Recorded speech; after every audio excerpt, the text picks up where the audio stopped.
You must have been to an oxbow lake. You must have used trigonometry. It's embarrassing, but I don't know what any of that means.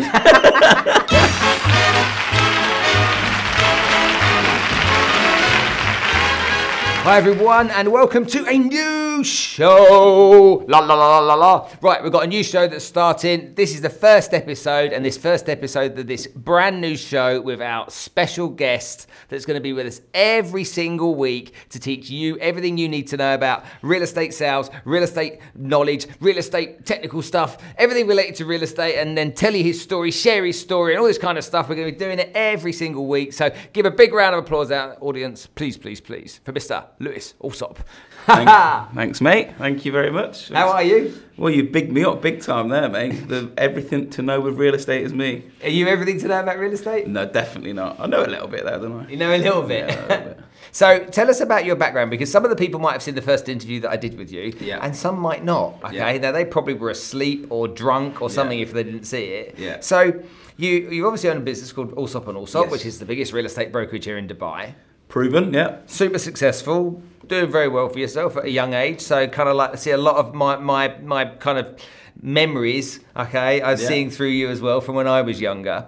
And you've built this business, but do people know much about who you were and what kind of upbringing you had? Do people really know much about the boy that you were? Was there something special about you? My teachers always said I was special. No, I mean, look, there's no special story to it. I wasn't brought up in squalor, should we say. I think I was thinking about this before, and I thought, you know, what is it that's made me successful? One of the big things for me is being around success, and I say it in business as well as family. My dad was a successful business person, never handed me anything, ever. So I've never taken money off him, never taken investment from set up Allsopp, and also we never take anything off to set the business Oh, up. so not like the guy from EasyJet then, Stelios, that got 5 million from his dad? I'll take it if he offered the 5 million, let me tell you that. But no, so there's no particular story behind me as a youngster. I was just a cheeky young chap. I got in so much mischief when I was younger. You name everything, I was not allowed in the sixth form because I was the disruptor, I was the clown of the class. Someone asked me what my highlight of school was the other day, and it was being kicked out of the class and making everyone laugh. There's no real formula behind my youth. I was just a normal young lad that was cheeky, disruptive, and I wasn't even good in school. The only passable GCSE I got was a B in drama. Everything else I failed. Did you really? I swear to God. It got to the point where I called Mum, she went, go and get your grades. And I was Drama? Like, yeah, I went, Mum, you got your grades? I went, oh, no, I haven't got the certificate. I looked at the certificate, I'm not sending this back home. I refuse to send the certificate back home. What were your mum and dad's opinions of your poor performance at school though? Did they give you a tough time because of it? Oh, yeah. Look, my dad's a bit different. My dad came from the same background. He didn't get any GCSEs. He was a pro footballer when he was younger, played for the England under-16s, broke his leg at 18, so then went from schooling to a bakery to setting up a business. So I don't think for him it was very much, worry about your grades. Obviously, he's making sure that I'm doing what I'm doing. Yeah. But my mum was very much, Lewis, you need to go and study. Go upstairs and I'll put FIFA on and tell her I'm studying. And I wasn't a big fan of school. And I talked to my little brother about it now. He's going through the sixth form process, and I just said, for me, I've got an opinion on schooling. Schooling for me, as it is, what I see is dated. Don't think it teaches you about the real world, what I've learned from business, from being an adult, from leaving Dubai, UK to Dubai, and learning about paying rent, taxes, break-even points, learning about what you need to know. A mortgage, you don't learn any of this. You learn about history and you learn about algebra. I've never used algebra in, But you must have visited Hadrian's Wall. You must have been to an oxbow lake. You must have used trigonometry. It's embarrassing, but I don't know what any of that means. I've not got a clue what Oxbow Lake is. I thought it was a drink. It's a place to go on holiday. So did you kind of like, when you were at school, did you feel like you weren't one of the smart kids? I knew you'd be in the bottom class. You don't need to feel it, you know it. What did you do when your school report used to come? Would you hide? No, they knew already. I'd get the report and it'd be like, Lewis has got a good personality. That's what it would say. But For me, it wasn't that I was thick. I wasn't still. Sounds like it. My reports say different. I just wasn't interested. I didn't like sitting in a classroom and being talked at for an hour. I like, even when we're training staff today, I don't like to leave people in a boardroom. I like to learn on the job. You do a little bit of training, and then you go into to work mode. So, going back to drama, if you ask me why I think I succeeded there, it's because I was interacting, I was involved in it, and I wasn't just sitting listening. It was practical. It was practical. That's exactly what it was. But yeah, I wasn't the greatest in school, but I wouldn't change any of it because even down to schooling, we talk about schooling. We talk with me and my wife George about what we want to do with our kids. Do you want to put in private? Do you want to put in public? And part of the reason I am who I am is because you go through the process of meeting the youngsters, the rough guys, and the fights on the school fields, and you go through all that. And I think that's a massive part of your upbringing. So I wouldn't change any of it because it's I've got my eyes are wide open. I understand everything that's going on around me from social situations because of the upbringing I've had. I know what's going on. How many O levels do you think I got? 4. Okay. Is that right? No, I got 1. Did you really? Yeah, I got 1 in English. That's good. At least you made it into sixth form. So every time my school report came, yeah, I'd bin it. So make Same sure as my me. parents couldn't see it, so I'd hide it because I'd get in trouble. So again, everything at school was really. I enjoyed some of the classes, so I can't say I didn't like everything, but I couldn't retain any of it. Yeah. Because there was no kind of practical opportunity to kind of use it anywhere. Yeah. So the one thing that I liked was geography because Yeah. my dad used to travel all over the world, and I had a map on the wall in my bedroom. Yeah. And he used to come back and put a pin where he'd Where he'd been, been. and we used to put a piece of cotton, so I used to know. And Did he put all the strip clubs on there? Did he? There you go. Dad, if you're watching this, but my dad. So what happened with geography is, I can't even look at you straight right now. What happened with geography is that I learnt about countries, and then I learnt about capital cities. Yeah. And one of my party tricks for years was naming every capital city in the world. Go on then. So I used to, if people used to say this country or that country, I pretty much knew what it was. Azerbaijan. Azerbaijan. Yeah, go on. Is that not even a country? Yeah. Go on. That's capital. You're talking about Ghana, Yeah. and you're talking about. I know you're talking Abidjan. Yeah. Abidjan is the capital of the Oh. Ivory Coast. I don't know. Yeah. I didn't even pass geography. Accra is the capital of Ghana. Oh wow. Okay. Capital of Dubai. Dubai's not a country. Capital of London. Yeah, clearly you didn't go to school for long, did you? So we both have a similar background then. Yep. Both didn't do that well academically. Did you go to college? They wouldn't let me. When I left, Because the teachers couldn't take you seriously. well, no. What my parting moment with my school was. This goes back to how immature I was. The head teacher was telling off one of my friends, and when he was telling them off, I was trying to make him laugh. So I've lifted my shirt over my head, and I didn't know I had the shirt over my head. The head teacher's turned around, and I've got my shirt over my head, and it was the last day. But okay, go home. You're not welcome in school anymore. I was like, okay, and that's the end of that. And from that point, really, they said to me when I applied, no, you're not allowed to go to sixth form. You're not allowed to. So that's really left me an option where if I can't go to further education, then what do I do? And when you were 16, did you know what you wanted to do? Not a clue. So my brother worked in a real estate company, an estate agency in England. And then the market leader, really good company, really good guy, entrepreneurial, visionary. Went to go and work for this company, and remember the interview when he sat in with 16 people and you had to stand up and say who you are and what your hobbies are, and they would go through all these questions and quizzed questions about, when the boat's sinking, you had string and rope and, answer that way. Anyway, ended up getting the job, but I didn't know I wanted to do it. My brother's got the same thing as my brother. My brother's over at the moment, and he doesn't know what he wants to do. He's going through school, and he's like, well, how do you know? I don't think you do know. If I had my way again, would I be in real estate? I don't know. I've got other hobbies. I like doing different things. You've got to follow your passion. But it pays well. I'm good at it. I'm good with people. But no one knows. I don't think anyone can honestly say unless they're going to college or university and they're trained to be a doctor, or they're going into technology and they want to do app development.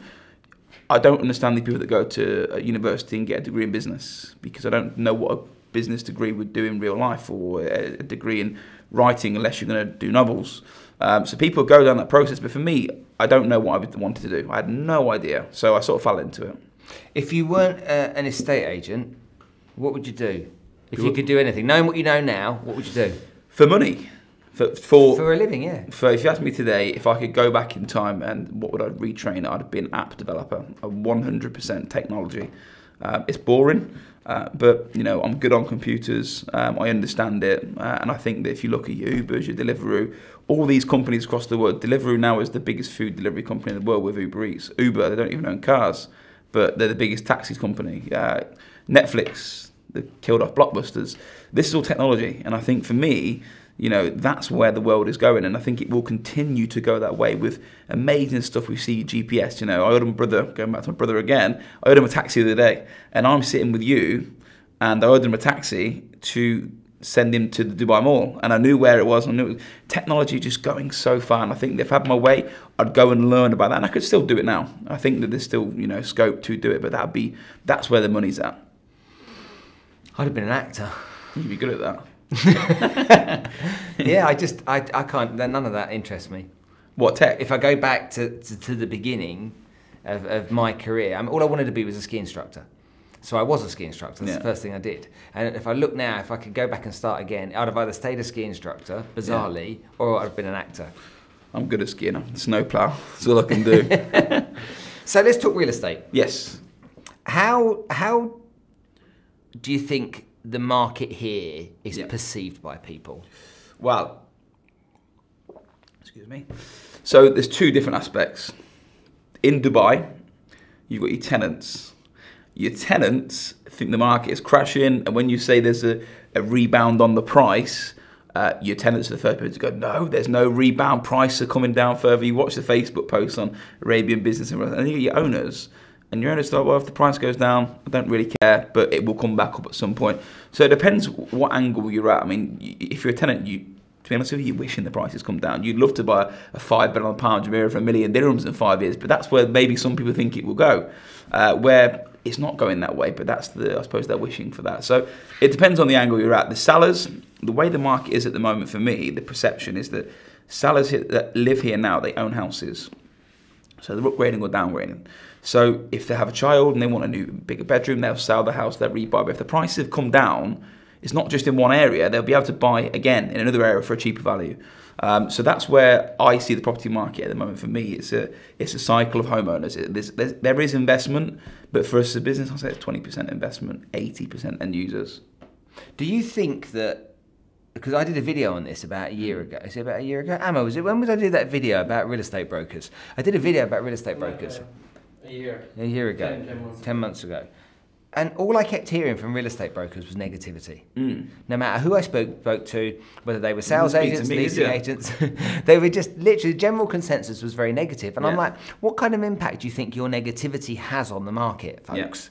And I think it's a lot like stockbrokers. You know, if they're all saying that the markets are down and there's problems with the markets and there's it's going to crash, then there's a good chance that sentiment is going to drive it in that direction. Yes. Do you think that agents make a rod for their own back by continually talking negatively about the market going down, the market being down, lots of projects, oversupply, not a demand, blah, blah, blah, which is what we hear a lot? Very passionate about this. So from my point of view, I put it into food perspective. So if you go and speak to a nutritionist or you speak to someone, your mum will say to you when you're younger, you are what you eat. Big believer, you are what you eat. You have a burger, you have a big belly. That's just how it is. But you are what you read and you are what you listen to. So if people are talking the market down and the agents are the market's bad, the mentality is the market's bad. You could work in an office and if someone says this company is rubbish, it spreads and all of a sudden the mentality for the whole office changes. So for me, look, the market isn't bad. It's not a bad market. You can work in a buyer's market or a seller's market. There's no bad or good market. It's just one way or the other at the moment. And you know, from my point of view, yes, people are talking about it out. It's because they're having a bad time individually. You know, as an agent, they may not have made money. Maybe their business isn't doing well. Maybe their business isn't innovating. Maybe the business has stopped investing. Maybe them as an individual, they've stopped investing time into the job because they're not making the money they think they should be making. So from my point of view, if an agent goes to market, in which I'm a big believer in, and goes to the press and says, do you know what, Spencer? The market's good. I can tell you now, we sold a 47 million dirham penthouse 2 weeks ago. I'm not allowed to talk about it in terms of the address and where it is, But we sold it, and people say these deals don't happen. I can tell you that we had one of our biggest weeks 2 weeks ago. I can tell you last month we had our biggest month in about a year. So all these factors, but the big thing is that people eat up negativity over positivity. That what they do, it's an English mentality though. You watch it. It's the English people that, I'm on a Brits forum at the moment, and you go on this forum, and someone could have won a bar of gold. And there won't be a congratulation, oh, there's got to be a catch to this. There'll be some sort of negativity. So, if an agent is speaking, and I'm speaking to agents who are listening to this, from my point of view, be positive. If you're doing transactions and transactions happen, what an agent should be asking themselves, and I ask myself, if deals are not happening with you, but they're happening elsewhere, there's a problem with the individual at the company, not with the market. So that I see people, and I talked about it before, I was talking about the cars, and I said to you about when I was driving and when I got back to the office, one of the guys called Tom was like, Lewis, you didn't mention about my R8. My R8 should have been talked about. Another guy, what about my Porsche? These guys have done this in a bad real estate market, who bought these cars and bought these houses. But then you'll speak to someone else, and what will they say to you? The market is crashing. There is no buyers. So it's the perspective of the person you're speaking to. From my point of view, we're 40% up as a business from last year. We're 38% up from the year before. The business is growing, so my confidence in the market is, are we registering buyers? Yes. Are we registering tenants? Yes. Are we registering buyers and landlords, sellers and landlords? Yes. The market's good. Now, if I stop doing business, Spence, that's because there's something wrong with my company or my agents. That's nothing to do with the market. So, okay, look, your situation from the success you've had is probably somewhat different to a lot of the companies out there. Yeah. Let's say I ran a business and I've got, I don't know, 30, 40, 50 agents working for me. Yeah. I've had some relative success in the past. And people within the operation, my sales force, on the whole now, are starting to be pretty doom and gloomy about the marketplace. Yes. How do I turn that around? How do I get that 30 or 40 people, which probably isn't everybody, but everyone's starting to feel it based around probably a consensus of 5 or 10 at the beginning. Yeah. How do I turn that around? How do I affect that? So for us, the big thing is you can't manage money. So you've worked in sales before yourself, obviously, now training sales. So I never look personally when we're talking about sales at people's figures. The figures will come. So if you said to me today, how do I turn around the negativity? Before you even talk about trying to promote people in terms of they're good, they're doing bad, whatever it may be, let's take a step back and you look at what they're doing. Manage their targets. Are they actively speaking to people? Are they doing viewings? Are they taking on listings? Are they registering buyers? So we keep all these stats. I can tell you mathematically, like the matrix, I can read it in front of me. And I can see that if someone's registering no buyers, I know they need new listings. They need price reduction on the stock they've got. They need visibility on the listing. So before we talk about how we turn that round, I'll be looking at what they're doing on a daily basis. And as the manager or the owner of the business starts from the top, they should have targets in place. And I can tell you majority of companies, which I find crazy, don't have targets. You know, they come into the office. When we first come to Dubai, I remember walking in, they give you your laptop and go, good luck, go and make some money. Now for us, because we've done it, and I've done it from 16 to 32 next week, I know what you need to do. I know the process. So if someone had done all of that and the money wasn't there, then it's my fault. Something I'm missing if my formula is not working as a business, because we've got 10 years of doing it. Once that's done, and if they'll make money, if they work the way I ask them to do, if they make money, they'll be happy. It's as simple as that. Money does make you happy to a degree. Anyone that moans about it, it's because they don't have it, unfortunately. That's just, if you're in sales for one reason. You want to make money. Otherwise, go and get a career working in something that's a nice, steady job. So the people in sales, I think my answer to it is, the owners of the business have to take ownership of the structure of their business, their marketing, and that aspect in it. And then the individuals have to take ownership of their activity. And once that's done, if all else fails and there's still negativity, then people are the wrong people for the business. They'll be cut out of my business in 2 minutes, because that spreads. Mm-hmm. So let's say I've got 40 salespeople, and let's say that negativity is through 20 of those salespeople, and we've looked at the activity, okay, and so we've implemented the things that you've said. Does that mean I've got to get rid of half my sales force? Well, they'll be making money if I'd implement it, and they're working for me.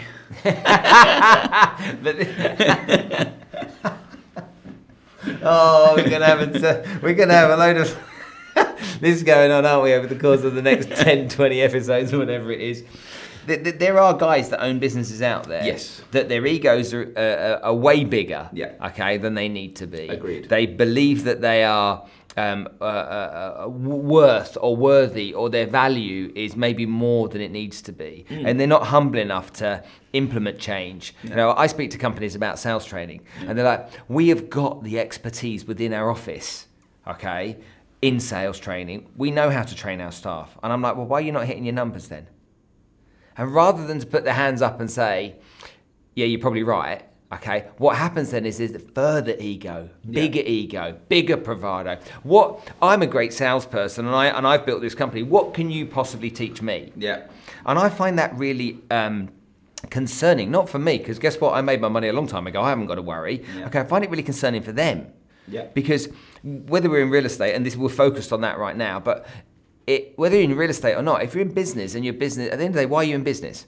You know, people go, I've got a vision, I've got this, I've got that. But no, you got in business because you wanted to do two things: make a difference and make some money. Correct. Okay, that's the simple facts. 100% agree. So if that's the case, and we look at real estate or any other business, these egos that get in the way cause massive problems for people's own businesses. Agreed. How do you then deal with the mindset of the people that run these businesses? I mean, you obviously know a lot of these guys. I think the issue is it's not just the people, it's the businesses. So in Dubai, there's businesses that have come with international brands, big brands, and they've come over. We are number one. We are going to be the best. We are going to take over Dubai as soon as our brand launches. There's brands from London. It's one of the biggest brands in London. There's the brands from France. There's the brands from Germany. These are big international brands, and they come here and they can't do it. They can't do it, and they can't succeed in Dubai at the level they think they're going to succeed. These egos come from the top. You know, if I was one of these companies, I would be speaking to you and saying, I am missing something here. Or I'd be coming to me and saying, what are you guys doing that I'm missing a trick on here? But it's not just the individuals. The companies who are here in Dubai at the moment that come with the big logos, unfortunately, are not producing. And that's the same with the individuals. The individuals, like you said, that they think they're worth they're worth whatever they think they're worth. They think they're worth the millions and the Rolls Royces and the Lamborghinis. But these people could be making less than the new starters that have got the heart and the desire. And to be honest with you, I'm talking about the positivity. And I'd rather have someone that's got a positive mental attitude that works hard than someone that's come with old age and negativity. So your first question to me, if you had 20 staff that was negative, I'd work with them. If they didn't want to work with me and they wouldn't change their mentality, they'd have to go. That's just how the business is, because the business isn't what it is today. It's where the vision's going to be in a year, 2 years, 3 years. And if these people are stopping the business from moving forward, you've got an issue, haven't you? So you have to deal with it. Yeah, I agree. Okay, so there we go. First episode done. What are we looking at? Half an hour? How long was that, Emma? Like 22. 22 minutes. First episode. Ha, there you go. Get a bit of an insight, get a bit of an understanding, learn a little bit more about Lewis and what he does and how he adds value. Okay, tune in for the next episode. And in the meantime, if you want us to deal with any questions that you might have, then why don't you let us know types of questions you might face. If you're a business owner in real estate, if you're a buyer, you're a seller, you're an agent, you're a mortgage broker, you are in the insurance business related to real estate, maybe you're in interior design, you build swimming pools, you do landscaping, all that kind of stuff. If there's questions that you might have, then let Lewis and I know, and we'll do our best to make sure we incorporate those questions into our show as it goes on. But for now, hopefully you've enjoyed it, and if you have, then make sure that you share this with everybody, like it, and make sure that other people can benefit from watching this too. And if you think like one negative person on LinkedIn wrote the other day, okay, that this was just a case of your poor man's Tony Robbins. I'll tell you what he said. Tony Robbins. And I'm an estate agent. And you're an estate agent, and there's too much ego going on. If you're like that person or you are that person, then I'm really sorry, mate, but we ain't stopping for you. And the haters, you can keep hating. Thanks, I don't Tony. care. We see you soon, folks. Whatever you do, make sure you make it happen.